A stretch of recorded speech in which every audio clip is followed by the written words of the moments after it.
My husband of 20 years is cheating on me with our son's 18-year-old girlfriend. I'm going to use pseudonyms for anyone I reference in this post. I, 41F, am a stay-at-home mom. My husband, 48M, whom we'll call Paul, works in finance. We have been married for nearly 20 years.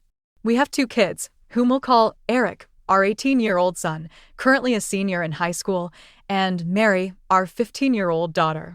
They are both the lights of my life.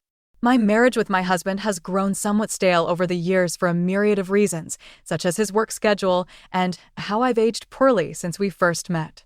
Our son, Eric, has a girlfriend, 18F, whom he's been dating since they were freshmen in high school.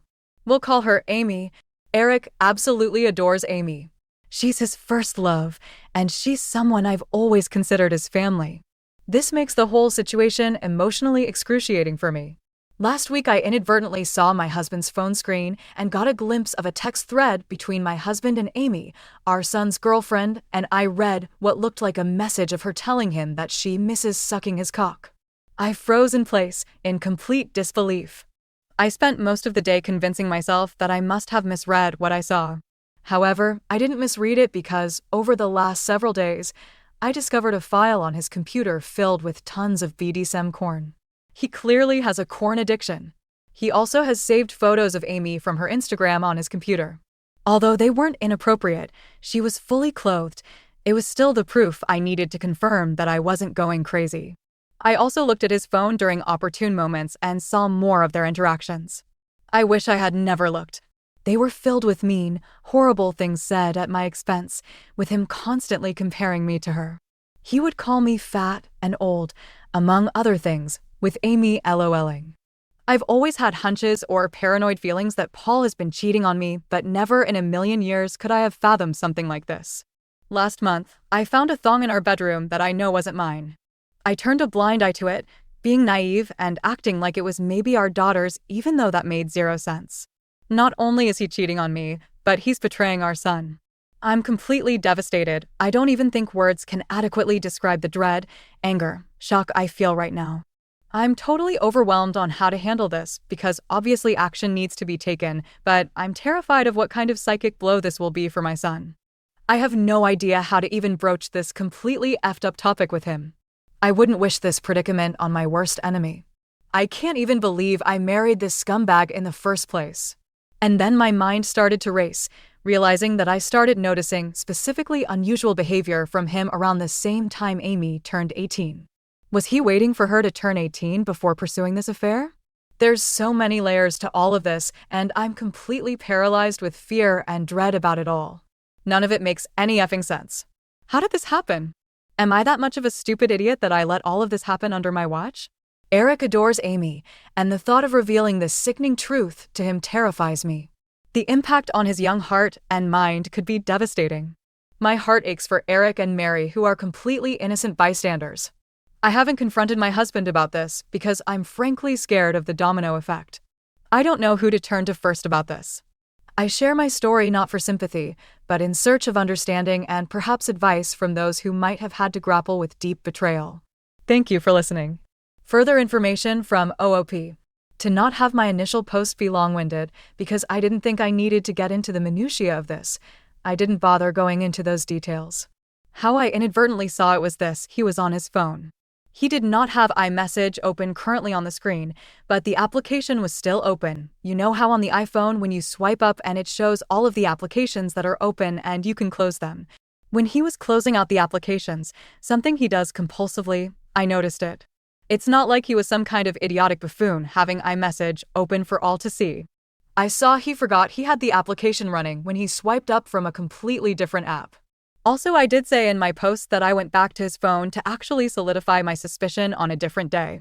So you are incorrect in asserting that I'm now magically changing my story. I am being consistent. Relevant comments. Yogurt Closet OK 5338. If she's freshly 18, isn't this illegal? There's no way they weren't doing anything illegal before she turned into an adult. Also, even if so, the age gap is over 3 decades. Your husband is suspect AF. Police immediately. OOP. She's been 18 for 5 months now. I haven't been able to gauge when their affair started. I'm trying my hardest to figure that out. He deletes his texts every couple of weeks, it seems like, so I haven't been able to pinpoint when this whole thing started. Additional information from OOP. OOP. Thank you everyone for overwhelming support. I'm sorry if I haven't responded to your private messages. I'll get to it when I can. Dealing with a lot right now and taking a lot of steps that need to be taken. I'm trying to be smart and strategic with this truly surreal and terrible situation I'm in. I want to be clear that not telling my son about this was never something I was considering. I didn't mean to make it seem that way. I was just saying I'm intensely dreading it, but obviously it needs to be addressed. It's one part of the many steps of my overall plan. I'm currently playing dumb and collecting as much evidence as I can so I can be prepared for anything and everything. I'm going to protect myself, and I'm going to make sure I don't put myself in any potential harm's way. I'll post a more thorough update soon when I can. But please know, you've all touched my heart so much and made me feel less alone. Update: I am divorcing my husband because he cheated on me with our son's 18-year-old girlfriend 5 days later. I'm using pseudonyms for confidentiality. I shared a situation a few days ago on another subreddit involving my 41F husband, Paul, 48M, our children, Eric, 18M, and Mary, 15F. I discovered that Paul was having an affair with our son's 18-year-old girlfriend, Amy. My son has been dating her since they were freshmen in high school. My brother connected me to a very tough junkyard dog-type lawyer. I saved screenshots of all his conversations with Amy. I was only able to get the last 3 months from iCloud. The conversations were mostly flirty and dirty talk. It was hard to stomach, completely sleazy, and I saw several negative things said about me. His call history showed he talks with her for hours pretty consistently. He uses dating apps. I took screenshots of his profiles and all of the active chats he has with his matches. It's very clear he uses a filter to seek out girls who are 18 to 22 or so. I copied all of his files from the computer. He goes on Smex chat rooms and forums, and he spends a ton of money on OF. I rummaged through every possible hiding spot I could think of in the house. He had various toys, blindfolds, cuffs, lubricants, etc. He also had different outfits which looked kind of like a girl's Catholic school uniform and a French-maid type outfit too. I picked up Eric and Mary from school, and we all drove to my brother's. They were able to sense something was awry when I picked them up. I delicately told them the entire situation, and I broke down crying.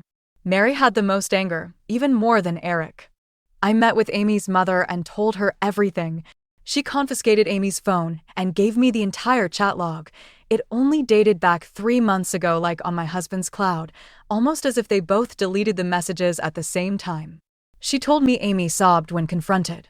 Amy basically told her mother that she will never understand and that she and him are in love. I don't want to get into too many details with what else she was saying, but suffice to say, it's very easy to assume that my husband slowly and methodically became a sage-like figure in her life, making her feel she could rely on him. And he took advantage of the fact that she came from a broken home. Amy is also nonstop insistent that their friendship only became romantic/physical recently, and before that, she said he was more of a friend and mentor. I confronted Paul over Zoom. The look on his face was scary. He became red and looked so sweaty. He had anger and panic in his eyes. His tone of voice was very defensive and frightening. He kept yelling the word context over and over again, and that none of that happened. He was unable to speak without constant stutters and intensity. Nothing really made any sense to me. I refused to tell him where I was, and he said I had no right to take his kids away from him, and then he abruptly left the Zoom. My lawyer is filing for temporary sole custody of Mary and a restraining order. Mary is still the most angry. She's totally furious with her dad and Amy, justifiably so, of course. Mary is recollecting moments and times she watched her dad interact with her friends, and she's in knots about it. Eric is very clearly hurting, but he's so strong and very level-headed. He wants to see a therapist. The maturity my kids are showing makes me proud. They don't deserve this at all. We made the authorities aware of everything. I plan on being completely unforgiving and ruthless in this divorce. I'm reflecting on how I've been treated and how it's made me a shell of myself and how I've had a very negative opinion of myself because of him over the last 20 years. I don't want to let this scumbag get away with it. I want to reinvent myself and move on stronger than ever. Relevant comments. Delafrance, how is your son holding up? What has developed between him and Amy? OOP, he hasn't spoken to Amy yet since finding out the news, and I'm not sure if he ever will again. Deleted, have you confirmed if the thing you found was Amy's? The situation is effed up. OOP, I confirmed that it wasn't my daughter's. She said it wasn't hers. And I know it wasn't mine. So who else's could it be? Deleted, wait. Are you saying that they effed in the master bedroom? 5914. Don't cheaters always use their married bed? OOP, yes, I believe he did. OOP adds in the comments. OOP, both me and my son are going to get tested and checked out as well. There's no telling how many different women he's been sleeping around with. As for Amy, her mom has been in contact with me, and Amy has been threatening to run away with him because they are in love. Update number 2, 5 days later. Thank you again for all the love and encouragement. It gives me comfort and means so much to me. I've received many comments and messages accusing me of faking the story, which oddly also provides comfort because all of this feels unreal even to me. It validates my own feelings that there are people out there who can't even fathom this being true. I wish it were fake. I've been focusing on and worrying about how others are feeling over this, somewhat ignoring my own feelings, which I'm trying to change. I range from anger to numbness like a light switch. We're all safe and still at my brother's house. We're very careful, and his house is secured. Paul has tried to call my cell phone several times a day. I am refusing to interact with him, and I will have my lawyer handle all correspondence. He scares me, frankly. My brother has a very secure house with an alarm system and deadbolt locks. We feel safe with him. Both my son and I got checked out and tested. It appears so far that we're both clean based on the immediate rapid tests, but in the coming days, we'll know for certain when the lab results come in. I'm not overly concerned. Eric is scheduled to see a therapist early next week, which is very good and needed. He's not himself right now. He seems a bit shell-shocked, and I am concerned. He internalizes a lot, and it's hard to get a read on what's going on in his head. That being said, he's thoughtful and has been talking with me, asking me how I'm doing and everything. He's not interested in corresponding with his dad at all. He calls only my cell phone, and he hasn't tried to reach out to either Eric or Mary. I get the sense that Paul is extremely nervous. He's scared, and I think he deep down knows that if investigated thoroughly, he would be in big trouble. That's what my gut is telling me. I still think about the Zoom call with him, and the more I think about it, the more it looked like he was a man whose entire world was crashing down on him. The panic in his face was very apparent. I offered Mary for me to make an appointment with a therapist as well, but she doesn't want to see one yet. She said she's open to it eventually, but wants time to herself. She's been asking her friends about her dad and if they experienced any creepiness from him. Her friends were open and honest with her, and apparently, they felt like he stared a lot and sensed his hovering presence whenever they were over. One of Mary's friends went so far as to say that she felt like he was checking her out a lot, like looking at her rear and complimenting the color of her yoga pants. At the time, no issue was brought up about it, but in light of everything that has been happening, it seems strange now. He would sit himself in different areas or vantage points to get a good view of her, she claimed. He also asked questions about what kind of friend group or which clique they were in at school. He kept asking about if they were popular girls. I'm completely embarrassed that they had this experience at our house. As for updates on Amy, which is the main reason why I wanted to write this update, I completely agree that she is also a victim. A lot of people have been emphasizing that, and I agree. I've done everything I could in my own power to indirectly get her opportunities to get help. Like I said, I told her mother, and she's been updating me on everything. Amy, unfortunately, is still living in her deluded reality, and I can only pray that she'll eventually come to her senses. She doesn't want to see any doctors or therapists at all, and has been constantly trying to reach Paul because, again, she believes that they are in love. From what I've been told, she hasn't been able to get hold of him, and he's been avoiding communication with her completely. Amy blames me for that and believes I took away his devices and am very controlling. Any truth that her mother tries to convey to her is met with conspiracy theories and hostility. Amy looks at me as a villain and still sees Paul through rose-colored glasses. Her mother showed her screenshots of his dating app profiles and matches, and she refuses to believe it, saying I photoshopped it. According to her mom, Amy keeps saying things like everyone is just mad because she found herself a real man and that I'm jealous because she takes better care of him than I do. It's in line with some of the conversations I screenshot, where a lot of what Paul says is him complaining about things I don't do for him sexually. Right now, she's insistent that she and Paul will be together in the long run. Ugh, he's honestly a slimeball. I can only hope that Amy comes to her senses, but me directly intervening doesn't feel like it would be productive at the moment. Maybe eventually, though. Relevant comments. Useful_escape 1845. I'm so sorry that this happened to you. Reading all the previous posts, I honestly get the vibe that your husband wasn't a very good one to begin with. Someday, when you're ready, you're going to find someone who thinks you're glorious as you age. Your son is also going to be okay. He's gotten a lesson on exactly how men shouldn't behave. A painful one, but in time, he's going to realize that Amy was groomed and abused. It sounds like she was vulnerable, and your ex took advantage of a child who was in a bad situation. Hopefully, once Amy has had some time to process just how messed up this was, she'll tell the police the whole story. I fully believe something was happening before she turned 18. OOP, I believe stuff happened before she was 18 too. John Miliano, do you think they kept that relationship secret for most of Eric and Amy's relationship? What a disgusting father and pig if that is truth. OOP, I'm not sure when things got actually physical or romantic, but I do think his grooming started as soon as she came into the picture when Eric started dating her freshman year. This mentor and a friend that Amy alluded to had to start right away, and the way she's acting now, being so indebted and believing every single thing he says, shows that his effect on her had to be over a long period of time.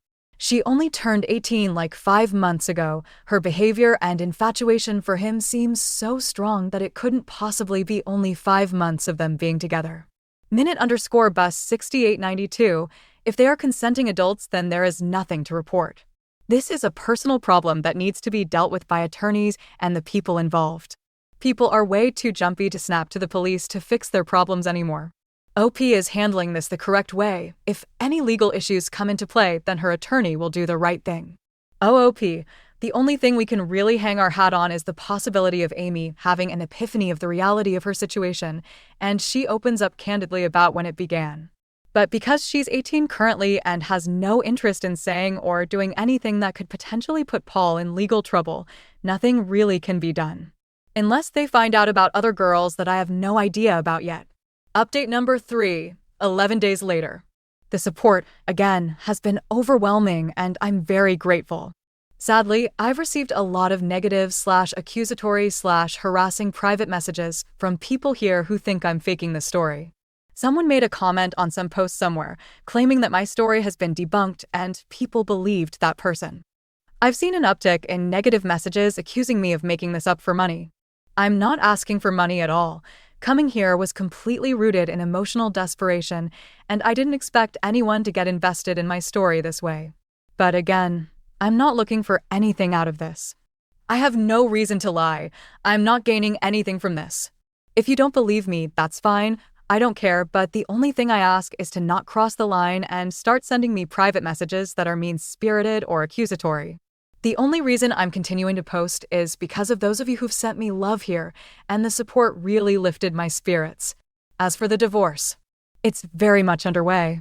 I'm not going to get into the specifics of it all because it's ongoing, and I want to make sure everything is going to go smoothly.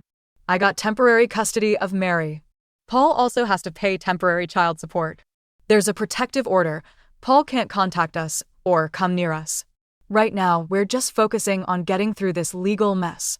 Again, not getting into specifics because I don't want to mess anything up, but what I'll say is I'm very confident, divorce aside, that there's overwhelming evidence against Paul that will get him in serious trouble and it will impact him for the rest of his life. I'm sure eventually I can share more about that. I know a lot of people are concerned about his predatory ways, and I just wanted to convey this, even though I have to be vague right now. Justice will come. All of your concern about how my kids are doing psychologically means a lot to me. Eric has been to therapy twice over the last 2 weeks. I know some people thought I was dismissive of him and acting like he's doing okay. I very much know that he's hurting internally, and we're doing everything we can to make sure he knows he is supported and loved. My brother has been amazing in spending time with Eric and Mary, and both of them have confided in him about a lot. My brother has a very healthy marriage, and both he and his wife have really stepped up to the plate for all of us. Mary has not seen a therapist yet, but she promises that she will be open to seeing one soon. Her anger has mostly turned into sadness, I noticed, and I hope I can get her to see a therapist soon. Her friends have played a key role in this whole thing, and that's something that Mary has been grappling with as well.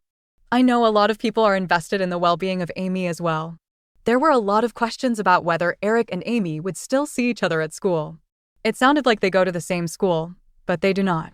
Eric and Amy went to the same junior high school and knew each other even then, but Amy ended up going to an all-girls Catholic high school while Eric, and Mary too, stayed in the public school system. We all lived in the same town, and over the summer heading into freshman year is when they were getting to know each other and when they started dating. I wish I had a better Amy update, but it's gotten a lot worse since the last update. Paul has actually been seeing Amy, despite her mother trying to force her not to see him. She tells me that Amy says she's 18 and an adult, and she can do what she wants. Her mother is in a precarious spot because if she kicks Amy out of the house for defying her, something that she has threatened to do, which I think is a mistake, she would just run to Paul permanently. The time she spends with Paul has increased over the last week, despite the fact that Paul initially ghosted her when all of this first hit the fan. There were some days where Amy would just be gone for hours on end. There's only so much I could do with the Amy situation, but again, I do believe things will turn around soon with that, given what I know about Paul and what's to come. I can only pray that Amy can get help and guidance when more crap hits the fan. I'm doing everything I can with my own kids and my own mental health, and Amy's mom knows she has my support, and that's all I could really provide. Top comments. Zealous Gold 5909. TBH, the only way that Amy will see how messed up Paul is when he eventually sleeps with someone else or he accuses her of seducing him. Even if he ends as a SMEX offender, I don't know if that's enough to convince her that he's a creep and dangerous.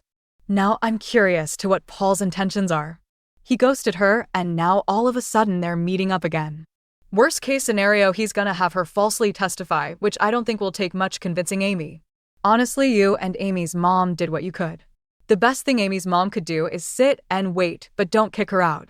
Let her know she'll be there for Amy and she'll still have a roof over her head. And pray she snaps out of it soon instead of years later when she has burned bridges and wasted her life on a man who took advantage and ruined everyone else's lives.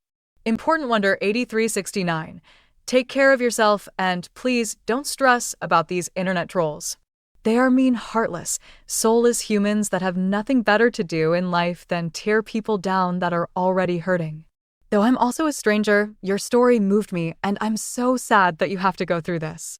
Please take care of yourself too. Sounds like both kids are doing okay now, but you need to be well too. Best. Update number 4. My predatory ex-husband fled to Cambodia. My kids and I are still here and going to therapy. I'm sorry it's been so long since my last update. I didn't expect to continue to have this overwhelming amount of support from people for this long. Thank you so much. I've gotten so many messages on here that I haven't been able to respond to, so I wanted to share an update with how everything is on my end and my kids' end. So, quick recap for those who might not remember what my story is. My husband, Paul, cheated on me with our son, Eric's 18-year-old girlfriend, Amy. When they were caught, he unraveled at the seams. It was clear that he groomed her for years. He had saved dozens of photos of her from Instagram, kept a secret folder of BDSM porn on his computer, and I eventually discovered screenshots and chat logs between them that were beyond disturbing, graphic messages, hours-long phone calls, even them mocking me behind my back.